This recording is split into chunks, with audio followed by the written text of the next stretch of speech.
सो हे friend, आप सभी का एक बार फिर से हार्दिक स्वागत है आपका आपके अपने YouTube channel smart work online class में। दोस्तों, आज की क्लास में हम लोग कक्षा 10वीं के साइंस एनसीईआरटी सॉल्यूशन चैप्टर 2 अम्ल क्षार एवं लवण यानी कि एसिड बेस एवं सॉल्ट को समझने वाले हैं। तो अम्ल क्या है कि अम्ल एक वैसा पदार्थ है जो स्वाद में क्या होता है, खट्टा होता है। स्वाद में क्या होता है, खट्टा होता है। ठीक है। अब क्षार क्या है, क्षार एक ऐसा पदार्थ है जो स्वाद में कड़वा होता है। ठीक है, जो स्वाद में कड़वा होता है। ठीक है। और लवण क्या है, लवण एक ऐसा पदार्थ है जो स्वाद में उदासीन होता है। ठीक है। लवण एक ऐसा पदार्थ है जो स्वाद में क्या होता है, उदासीन होता है। लवण को सॉल्ट बोला जाता है यानी कि नमक बोला जाता है। ठीक है। तो अम्ल क्षार एवं लवण को हम लोग डिटेल में समझने वाले हैं। तो चलिए पहले समझते हैं कि अम्ल क्या है पूरा डिटेल में। तो चलिए वीडियो को स्टार्ट करते हैं। यदि आपके एग्ज़ाम में आ गया कि अम्ल क्या है तो आप लिखिएगा पहला नंबर में कि अम्ल वह पदार्थ है जिसका स्वाद खट्टा होता है। ठीक है।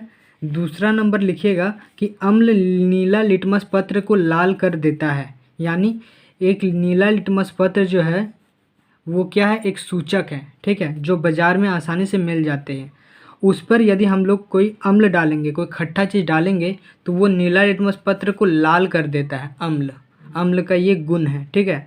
अम्ल यदि नीला लिटमस पत्र पे डालेंगे तो क्या होता है कि नीला लिटमस पत्र को वो लाल कर देता है। ठीक है। तो सेकंड पॉइंट क्या होगा कि अम्ल नीला लिटमस पत्र को लाल कर देता है। ठीक है। थर्ड पॉइंट है आपका कि अम्ल धातु के साथ अभिक्रिया करके लवण तथा हाइड्रोजन गैस का निर्माण करता है। अवन धातु के साथ, अम्ल जो है धातु के साथ अभिक्रिया करके लवण तथा हाइड्रोजन गैस का निर्माण करता है। जैसे अम्ल प्लस धातु मिलकर अभिक्रिया करके लवण तथा हाइड्रोजन गैस का निर्माण करता है। ठीक है। फोर्थ नंबर है आपका कि अम्ल जल में घुलकर H+ यानी हाइड्रोजन आयन देता है। और ये हाइड्रोजन आयन जो है पॉजिटिव होता है, धनात्मक होता है। ठीक है। जब अम्ल को किसी जल में मिलाया जाता है तो H+ आयन देता है। ठीक है, उत्पन्न करता है H+ आयन, हाइड्रोजन आयन देता है। ठीक है। तो अम्ल यदि पूछ दिया जाए कि अम्ल क्या है तो आप बोल सकते हैं कि अम्ल वह पदार्थ है जिसका स्वाद खट्टा होता है। सेकंड में आप बोल सकते हैं कि अम्ल नीला लिटमस पत्र को लाल कर देता है। थर्ड में आप बोल सकते हैं कि अम्ल धातु के साथ अभिक्रिया करके लवण तथा हाइड्रोजन गैस का निर्माण करता है। ठीक है। फोर्थ में आप बोल सकते हैं कि अम्ल जल में घुलकर H+ यानी हाइड्रोजन आयन देता है। ठीक है। तो ये हुआ अम्ल का कुछ डेफिनेशन। ठीक है, जो आप बोल सकते हैं अम्ल में। अब देखते हैं क्षार में। ठीक है। तो अब क्षार क्या है उनको समझ लेते हैं। अब क्षारक को समझ लेते हैं कि क्षारक क्या है। ठीक है। तो क्षारक देखिए, पहला नंबर में क्षारक वह पदार्थ है जिसका स्वाद कड़वा होता है। ठीक है।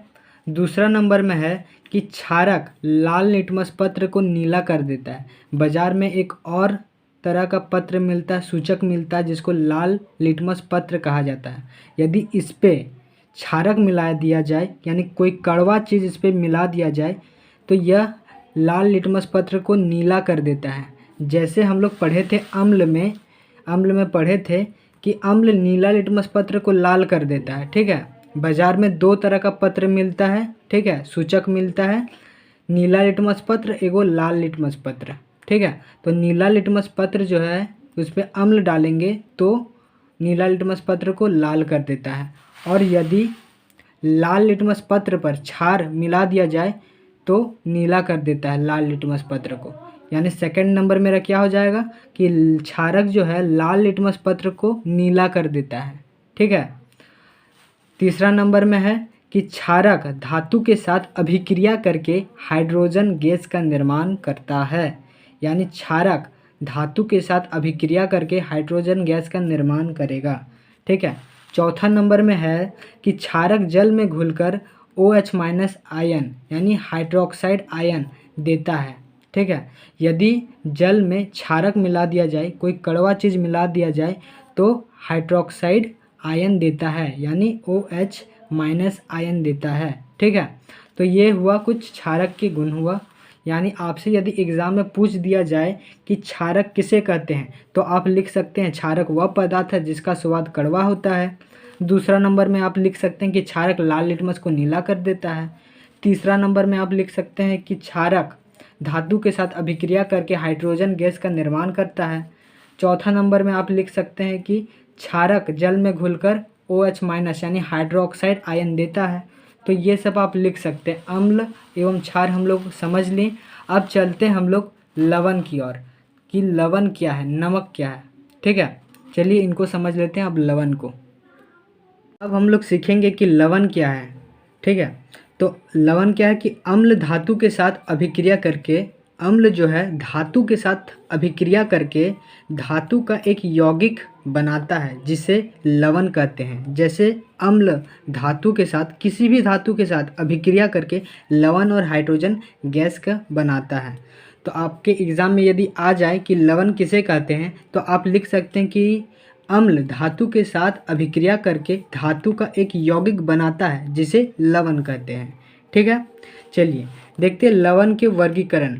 ठीक है, लवणों को 3 वर्ग में बांटा गया है बेसिकली। ठीक है, एक सामान्य लवण जिसको हम लोग दैनिक जीवन में यूज़ करते हैं, खाते हैं। ठीक है, एक अम्लीय लवण और एक क्षारीय लवण। ठीक है, आगे देखते हैं कि अर्हेनियम द्वारा अम्ल की परिभाषा। अर्हेनियम एक वैज्ञानिक था जिन्होंने अम्ल का परिभाषा दिया था कि अम्ल वह पदार्थ है जो जल में घुलकर H+ आयन यानी हाइड्रोजन आयन देता है, जैसे HCl यानी हाइड्रोक्लोरिक अम्ल और H2SO4 यानी सल्फ्यूरिक अम्ल।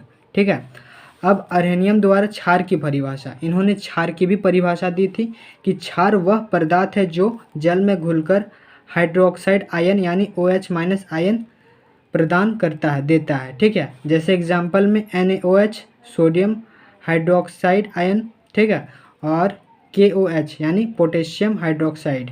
ठीक है, अब देखते हैं, इसमें देख लीजिए कि यदि आपका HCl दे दिए, NaOH दे दे, तो आप कैसे पता लगाएंगे कि ये अम्ल है कि क्षार है। तो देखिए, अम्ल में हमेशा H रहेगा आपका। ठीक है, इससे आप पता लगा सकते हैं कि ये अम्ल है कि क्षार है। और क्षार में हमेशा OH रहेगा। ठीक है, यानी हाइड्रोक्साइड रहेगा। इससे आप पता लगा सकते हैं कि ये अम्ल है कि क्षार है। ठीक है, तो ये एक सिंबल दिए आपको। अब देखते हैं उदासीनीकरण क्या है। ठीक है, उदासीनीकरण क्या है कि वैसी प्रक्रिया जिसमें अम्ल तथा क्षार की अभिक्रिया के फलस्वरूप लवण तथा जल का बनाता है या निर्माण करता है, उसे उदासीनीकरण अभिक्रिया कहते हैं। ठीक है, उदासीनीकरण क्या है कि उदासीनीकरण वैसी प्रक्रिया है जिसमें अम्ल तथा क्षार की अभिक्रिया के फलस्वरूप लवण तथा जल का निर्माण होता है या बनाता है, उसे उदासीनीकरण अभिक्रिया कहते हैं। जैसे अम्ल क्षार के साथ अभिक्रिया करके लवण तथा जल का निर्माण करता है, बनाता है। ठीक है, तो ये उदासीनीकरण का डेफिनेशन हुआ, परिभाषा हुआ। तो अब चलते हैं सूचक को जानते हैं कि सूचक क्या है, सूचक कितने प्रकार के होते हैं। सूचक लाल लिटमस को नीला कैसे करता है और नीला लिटमस को लाल कैसे करता है, उनको समझते हैं। अब देखिए सूचक क्या है कि सूचक वैसे पदार्थ है जिसका अम्ल तथा क्षार द्वारा रंग में परिवर्तन हो जाता है। वैसा पदार्थ जिसका अम्ल तथा क्षार द्वारा रंग में परिवर्तन हो जाता है उन्हें सूचक कहते हैं। ठीक है, सूचक कौन कौन सा होता है? लिटमस पत्र होता है, मेथिल ऑरेंज होता है, फिनोल्फ्थेलिन होता है, हल्दी होता है, लाल गोभी का पत्ता होता है। ये सब क्या है? एक सूचक है। ठीक है, इन सूचकों में यदि अम्ल या क्षार मिला दिया जाता है तो अलग अलग रंग में परिवर्तन हो जाता है। जैसे लिटमस पत्र पर यदि हम लोग अम्ल मिलाएंगे, ठीक है, तो वो लाल रंग में परिवर्तन हो जाएगा। ठीक है, यदि लिटमस पत्र पर हम लोग क्षार मिलाएंगे तो वो नीला रंग में परिवर्तन हो जाएगा। ठीक है, हम लोग सीखे थे कि अम्ल नीला लिटमस पत्र को क्या करता है? लाल कर देता है। और और क्षार क्या करता है? लिटमस पत्र को नीला कर देता है। हम लोग सीखे थे। ठीक है, अब मेथिल ऑरेंज क्या है? एक सूचक है।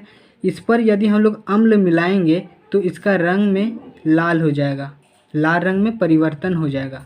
उसी तरह हम लोग मेथिल ऑरेंज में यदि क्षारक मिलाएंगे तो वो पीला रंग में परिवर्तन हो जाएगा। फिनोल्फ्थेलिन में यदि हम लोग अम्ल मिलाएंगे तो रंगीन हो जाएगा। फिनोल्फ्थेलिन में यदि हम लोग क्षारीय मिलाएंगे तो गुलाबी रंग में परिवर्तन हो जाएगा। हल्दी में यदि हम लोग अम्ल मिलाएंगे तो पीला रंग में परिवर्तन हो जाएगा। हल्दी में यदि हम लोग क्षारीय मिलाएं तो लाल भूरा रंग में परिवर्तन हो जाएगा। लाल गोभी का पत्ता में यदि हम लोग अम्ल मिलाएंगे, अम्ल डालेंगे उस पर, तो लाल बैंगनी रंग में परिवर्तन हो जाएगा। और लाल गोभी का पत्ता में यदि हम लोग क्षारीय मिलाएंगे तो हरा रंग में परिवर्तन हो जाएगा। ये था कुछ सूचक था, और सूचक में अम्ल या क्षार मिलाने पर रंग में परिवर्तन होता है, वो आपको मैंने इस चित्र से बताए हैं। ठीक है, सूचक समझ लें कि आपके यदि एग्ज़ाम में सूचक आ जाएगा तो आप कैसे लिखेंगे कि वैसा पदार्थ जिसका अम्ल तथा क्षार द्वारा रंग में परिवर्तन हो जाता है। ठीक है, किसी रंग में परिवर्तन हो जाता है, उन्हें सूचक कहते हैं। ठीक है, अगले क्लास में दोस्तों हम लोग प्रबल अम्ल क्या है, दुर्बल अम्ल क्या है, प्रबल क्षार क्या है, दुर्बल क्षार क्या है, पीएच स्केल क्या है, इन सब के बारे में सीखेंगे। सो दोस्तों, यदि आप लोग चैनल पर नए हैं तो लाइक, शेयर, सब्सक्राइब करके बेल आइकन को ज़रूर प्रेस करें ताकि मेरे आने वाले वीडियो के नोटिफिकेशन सबसे पहले आप तक पहुंच सके। तब तक के लिए जय हिंद, वंदे मातरम। फिर मिलते हैं ऐसे एक वीडियो के साथ।